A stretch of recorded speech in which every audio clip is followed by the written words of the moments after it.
ninkan waxaa lagu magacaabaa Kurt Westgaard waa kartoon sameeye Denmark u dhashay waxaa dunida aad looga bartay sanadii 2005 markaasoo sawir gacmeed uu ku aflagaaday suubanaha Muhammad nabadgelyo naxariis korkiisa ha ahaatee waa Catholic mayal adag kuna fogaada naceebka diinta Islaamka hadda waa uu baqtiyay Kurt noloshiisa caadi ah ayay ku socotay ilaa laga soo gaaro sanadii 2005 markaasoo sawir gacmeed madaxa bumbo ku wata oo ku daabacay wargeys midig fog oo ka soo baxay Denmark kaasoo lagu magacaabo Jylland Post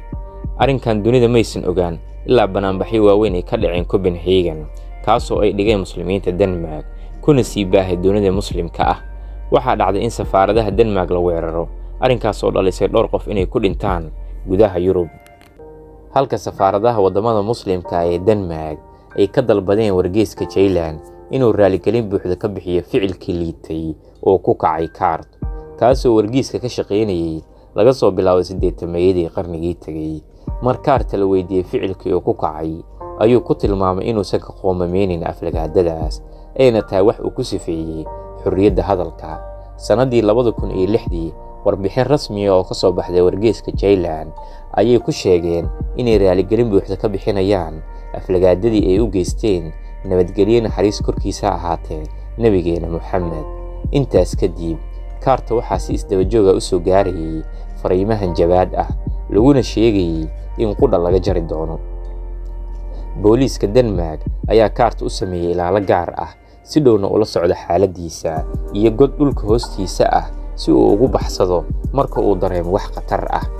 taasoo kaliftay in Kurt uu ku noolaado qaab dhoomasho ah sanadii 2008 booliiska Denmark ayaa xabsiga dhigay 3 qof oo dhalasho ahaan ka soo kala jeeda wadamada Tunisia iyo Morocco kuwaasoo lagu eedeeyay inay qorsheynayeen dilka ninkan 2 sano kadib oo ku beeganayd sanadii 2010 booliiska Denmark ayaa dhaawacay wiil Soomaali ah oo lagu magacaabo Geeli. Police say tried to murder Danish cartoonist Kurt Westergaard.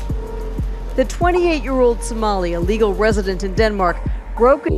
Booliisku waxay sheegeen in Geeli uu isku dayay inuu jibiyo guriga Kurt asoo adeegsanaya faas iyo mindi rabayna inuu qudha ka jaro Kurt. Maxkamad ku taala Denmark ayaa Geeli ku xukuntay 12 sano oo xabsi ah taasoo micnaheedu ay tahay in marka uu xukunkiisa soo dhameysto dib loogu tarxiili doono wadankii uu asal ahaan ka soo jeeda ee Soomaaliya kadib khatar soo wajahday nolosha Kurt wuxuu go'aansaday inuu ku noolaado ciwaan qarsoodi ah Kurt waxaa ku dhacay xanuuno daba dheeraaday kaasoo noloshiisa inteeda dambe uu la tacaalayay